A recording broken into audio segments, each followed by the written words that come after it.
네, 안녕하세요. 케부자입니다. 시청하시기 전에 구독하기, 좋아요, 알람 설정, 멤버십까지 부탁을 드리겠습니다. 네, 요즘에 빚 문제가 점점 심각해지고 있습니다.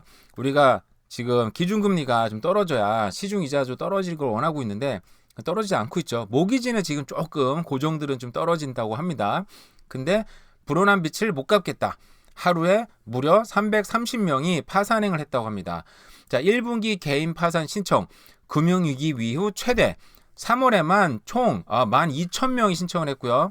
그 기업 파산도 37%가 늘었다고 합니다. 네, 정말 저도 사채를 쓰면서 빚으로 지금 너무너무 고생을 했는데 다행히 이제 캘거리는 이제 콘도가 팔리면서 지금 한숨 두숨 지금 사실상 지금 좀 여러 숨을 쉬고 있는 중인 거죠.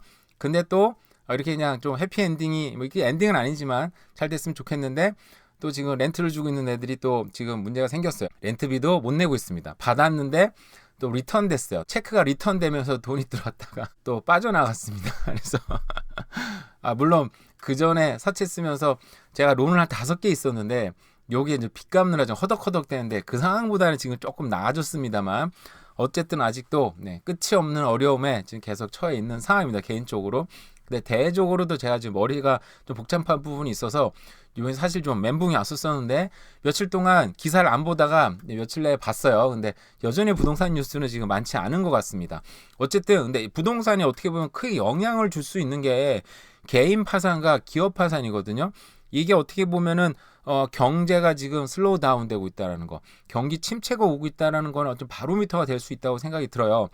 근데 제가 요즘에 계속 보는 게 경기가 안 좋아져요. 부동산 올라가도 글쎄요. 막 이런 얘기 많이 하더라고요. 제가 예전에는 무조건 부동산은 무조건 답이야. 좋아. 막 이렇게 했었는데 요즘에는 제가 느끼는 게 나 정말 경제를 잘 모르는구나. 부동산 나는 정말 잘 모르는구나.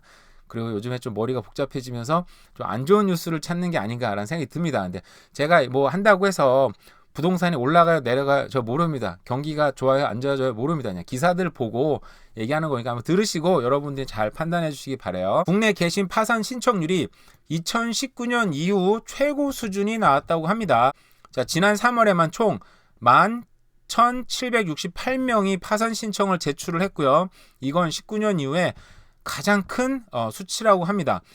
채무 조정 또한 3월에만 신청자가 9,337명에 달한다고 합니다. 이건 지난해 같은 기간보다 무려 3분의 1이 증가한 수준으로 월간 기준으로는 2011년 이후, 와 세상에, 2011년 이후로 가장 높았다고 합니다. 2009년에 금융위기가 왔었잖아요. 그래서 금융위기가 나서 좀 버티던 사람들이 2년 뒤에 이제 파산 조정을 하거나 파산 신청을 했는데 그때 이후로 가장 높다. 굉장히 높은 게 아닌가라는 생각이 들고요. 자, 전월 대비는 3월 전체 지급 불능 능력은 전월 대비로 무려 28.1%나 증가를 했고 전년 대비로는 또 28.3%가 증가를 했는데 이 중에 자영업자는 지금 12개월 동안 전년과 비교해서 36.5%가 늘어났다고 합니다. 그러니까 지금 3분의 1이 늘어난 거면 굉장히 많이 늘어난 거잖아요. 그래, 이게 굉장히 많이, 지금 어쨌든 힘든 사람이 어쨌든 굉장히 많다. 지금 어디선 실업률이 떨어져서 많은 사람이 직장을 가지니까 한쪽에선 경기가 좋은 것 같고, 그죠? 또 지금 인플레이션이 좀 떨어지다 보니까 물가 낮출 것 같고 부동산이 오르니까 좋아지는 거 아니야 하지만 한쪽에선 지금 분명히 경제 한쪽이 좀 무너지고 있다라는 건 확실한 것 같아요. 자, 캐나다 파산 구조 조정 협회라는 곳이 있다고 합니다. 말도 어렵네요. 자, 국내 개인 파산은 이미 급격한 상승 궤도를 나타내고 있고 이 수는 올해 말 팬데믹 이전 수준 평균을 넘어설 수 있다. 지금 팬데믹 이전 평균을 지금 넘어서고 있다고 합니다. 자, 높은 금리 환경에서 부채를 감당하는 곳이 점점 어려워짐에 따라 파산 신청에 눈을 돌리는 이들이 많아질 것. 저도 사실은 이게 파산 신청이 이게 갑자기 늘어나는 게 아니라 작년에 많이 늘어나고 있어서 분명히 파산하는 사람 중에 그리고 직장을 잇는 사람들 이런 사람들이 부동산을 좀 생각보다 싸게 내놓을 수 있다 이런 얘기를 했었죠. 그리고 제가 볼 때는 그런 게 보이긴 있긴 있는 것 같아요. 제가 뭐 인터뷰를 해가지고 하는 건 아닌데 같은 단지 내에서도 콘도 가격 하나가 뭐 5만 불 이상 차이 난다든지 같은 단지 내에서 뭐 타운홈이 1억 가까이 차이가 난다든지 분명히 1억 정도 싸게 내놓는 사람들은 뭔진 모르죠. 근데 뭔가 좀 싸게 빨리 내놔야 되는 사람들이잖아요. 그죠? 그러니까 그걸 잡든지 거기서 조금 더 뭐 말 잘해서 좀 깎든지, 그럼 분명히 굉장히 좀 괜찮은 가격으로 사는, 지금 한쪽으로 올랐지만 한쪽에서는 좀 싸게 파는 사람도 분명히 존재한다라는 거, 그렇게 보이긴 하더라고요. 자, 지금 높은 차입 비용으로 소비자 수요를 약화가 되고 있죠.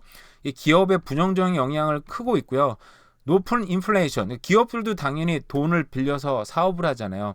근데 여전히 지금 차입 비용, 모기지가 지금 이자율은 굉장히 비싸다 보니까 쉽지 않다. 지금 이런 어려움이 계속되고 있다. 또 거기 발맞춰서 제가 이런 기사를 또 찾았습니다. 자, 세계은행 총재도 자, 선진국 부채 역대급이다. 세계 경제의 골칫거리가 될 수 있다라고 얘기를 했다고 합니다.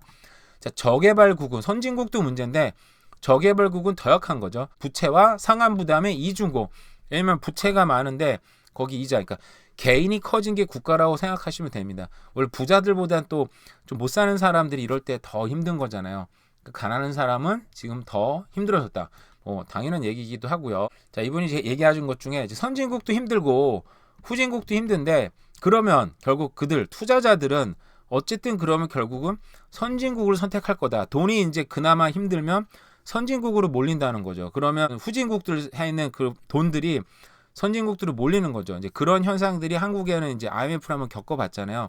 그런 것들이 이제 저개발선국, 후진국부터 만약 경제가 무너지기 시작하면 이 세계 경제에도 뭐 영향을 미칠 수도 있다. 뭐 이런 시나리오가 있는 거죠. 그런 걸 얘기하는 분들도 계시고, 자, 미국 디폴트 때 세계 경제 위기가 온다. IMF도 JP 모건도 경고장을 날렸다고 합니다. 근데 이게 지금 미국 디폴트는 지금 워낙 많이 겪다 보니까 어떻게 보면 자산 시장에서는 이걸 크게 따지지는 않고 있는 것 같긴 해요. 근데 어쨌든 저거 단일 문제면은 아닐 수 있는데, 미국의 디폴트와 이제 은행권 위기, 그리고 경제 세계적으로 이제 빚이 늘어나고 있는 것들, 그리고 인플레이션은 조금 줄었다고 하는데 이게 지금 임금 상승을 또 계속 되고 있다 보니까 언제 다시 물가 상승률이 깨질지 모른다. 그리고 미국은 또 금리를 인상을 했죠. 지금 캐나다 같은 경우 인상을 하지는 않았지만 지금 기대대로 떨어뜨리고 있지도 않습니다. 그럼 결국은 지금 빚을 내고 있는 건 똑같다는 얘기거든요. 이게 좀 줄어들어야 숨도 쉬고 할 텐데 줄어들지 않다 보니까 굉장히 힘든 거죠. 미국의 가장 큰 투자 중 JP 모건은 현재 전시 상황실을 가동 중이라고 합니다. 자, 21일부터 매일 회의를 소집하고 있대요. 그러니까 전시처럼 너무너무 지금 중요하고, 어떻게 보면 JP 모건 같은 경우는 지금 은행권 부실이 계속 이어지고 있는데, JP 모건 같은 경우에는 부실 은행들을 지금 미국의 압력인지. 근데 JP 모건은 옛날에 2009년에 경제 위기 때 그때 위험에 빠진 은행들을 막 그때 사들였어요. 베럴턴스 사들였죠. 그때만 해도 뭐 좀 미쳤다. JP 모건도 드디어 죽었다 막 했었는데, JP 모건이 그때 등치를 불리면서 어떻게 보면 정말 미국 최고, 전 세계 최고의 IB 투자 은행이 됐잖아요. 그와 아마 비슷한 판단했던 것 같아요. 그래서 지금도 부실 은행들을 사들이고 있는데, 이게 만약에 여기서 마무리가 되면은 굉장히 좋은 선택인데, 뭐 최악의 시나리오가 되면은 JP 모건도 좀 힘든 부분이 있겠죠. 그래서 저렇게 지금 여러 가지 목소리가 나오고 있는 것 같습니다. 네, 캐나다 이제 부동산 뉴스인데요. 이건 제목만 볼게요. 제가 이제 본문을 읽었고요. 이 제목 보이시면, 자, Canada needs more home. 집이 더 필요하고, maybe fewer offices. 오피스는 지금 공실이 거의 20% 가까이 되는 거 어마어마한 건데, 공실은 이제 사무실은 필요 없잖아. 자, are conversion and answer. 자, 이게 전환시키는 거예요. 오피스를 집으로 전환시키는 거. 제가 저거는 캘거리에서 봤습니다. 그때는 오피스 공실률이 캘거리는 막 35%까지 가다 보니까 답이 안 나오는 거예요. 그걸 집으로 변환시키자 그랬는데, 저걸 과연 누가 돈을 냅니까? 캘거리에서는 정부에서도 돈을 보조금을 줬어요.